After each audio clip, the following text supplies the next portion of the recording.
Today we are going to be talking about retiring sets this 2020, and I'm going to give you a quick rundown of what they are, and then I'm actually going to give you some tips of which sets to buy in order to make some money on it once they retire.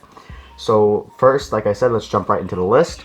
So I have my list from brickfanatics.com, and the article will be linked in the description. Starting first, we have the AT-AP Walker. Then we have the X-Wing Starfighter Trench Run, which is a junior set. Then we have Duel on Starkiller Base, Action Battle Endor Assault, Action Battle Hawk Generator Attack, Major Von Reg's TIE Fighter, Action Battle Echo Base Defense, Black Ace TIE Interceptor, the 20th Anniversary Slave 1, the Tantive 4, the Death Star Cannon, Resistance A-Wing Starfighter, Pisana Speeder Chase, the Boost Droid Commander Set, Anakin's Pod Racer, the 20th Anniversary Edition one, Resistance Y-Wing Microfighter, Kylo Ren's Shuttle Microfighter, T-16 Skyhopper vs. Bantha Microfighters, and then the UCS Death Star.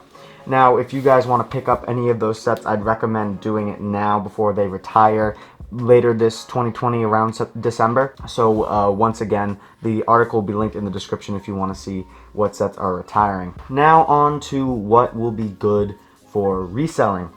So there are a decent amount of sets that are good for reselling once they retire. However, most of them are pretty pricey, which is pretty disappointing. But there is one that is relatively cheap that will most likely be good. You might see a 50% return. And that's going to be the 20th Anniversary Anakin's Pod Racer. Now, this is obviously an anniversary edition, so it's going to go up in price no matter what.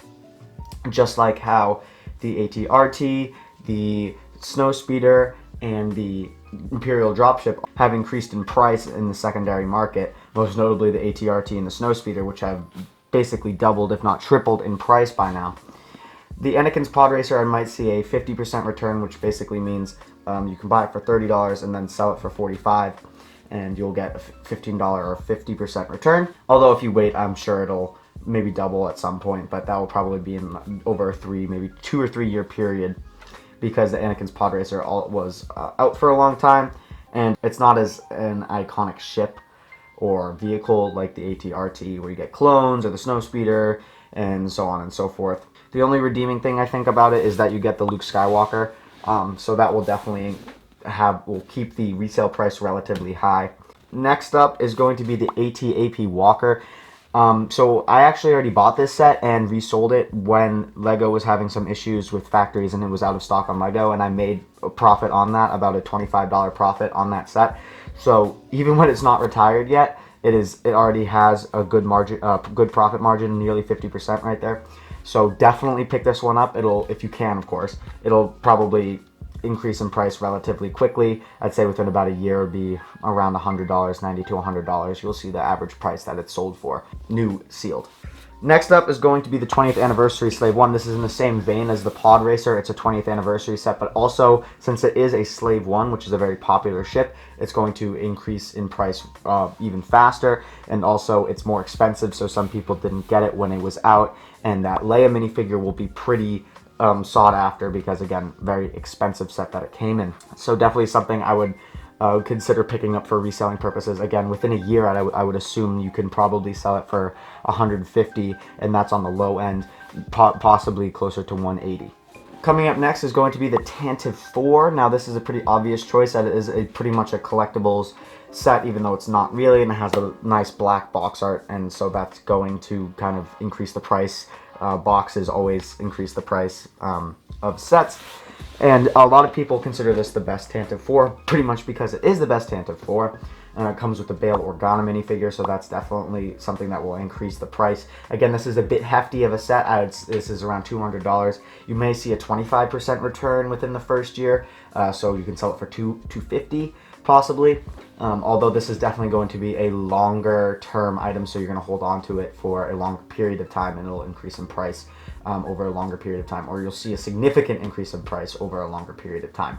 So I would consider getting that if you're looking for something that's a little bit more expensive, but then in the end of the day, over a long patient period, you can resell it for a higher price. And next up, for the obvious for sure sets that are going to resell. It's going to be the Death Star, the 2016 Death Star. Now, if we already look at Bricklink right now, the cheapest new in-sealed box, 2016 Death Star from the United States, so that's going to have a higher price, is $800. Now, of course, no one's going to buy this. I would assume once it retires, it's going to be going around maybe $600. Like a month after it retires, it's going to be $100 in price, because the sellers control the market, and sellers that are able to buy a $500 set solely to resell have more control over the market versus something like Anakin's 20th anniversary pod racer, which is really up to the consumer. So this is definitely something that if you have some money to spend or have some money to invest in a relatively long period of time, I would say about a year to 2 years, then definitely going to be a good pickup. You'll probably see maybe $200 in a year, possibly even $300, $400 in 2 years.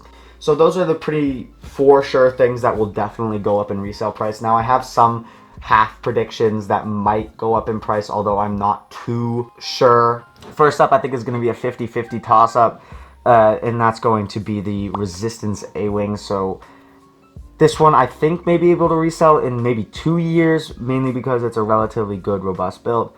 And also, there are 2 named characters, although, again, this is pretty much a toss-up, so if you want to take the gamble, go ahead. What I would recommend is that if you already have the set, or you kind of want the set, and you see it on sale, then buy it, wait for it to retire, see what the price does in the first 6 months, and if not, you can open it, and you can have a set right there. So that's my recommendation for you when it comes to the Resistance A-Wing. I bought one of these on sale, and I'm holding on to it just to see what happens. And my number 2, which is definitely a bit of a stretch, is about a 30-70 toss-up, I guess. 30%, maybe it will retire, maybe it will have good resale, 70% it won't, and that's going to be the Death Star cannon. And the only thing that kind of pushes me to think that this might have good resale is because of the Obi-Wan Kenobi minifigure. Although, if you do find it on sale, there will probably be some reselling promise about it. I mean, because LEGO sets usually don't sell for under market price after they retire. Under retail price once they retire, so you can probably maybe get $5 profit if anything, although that's not a gamble I'm willing to take, and I don't recommend you take it, but I'm just giving you information about what I think may be able to resell. All the other sets I don't think will resell at all. It has not been a good year for kind of mid to low tier sets when it comes to pricing or retail pricing.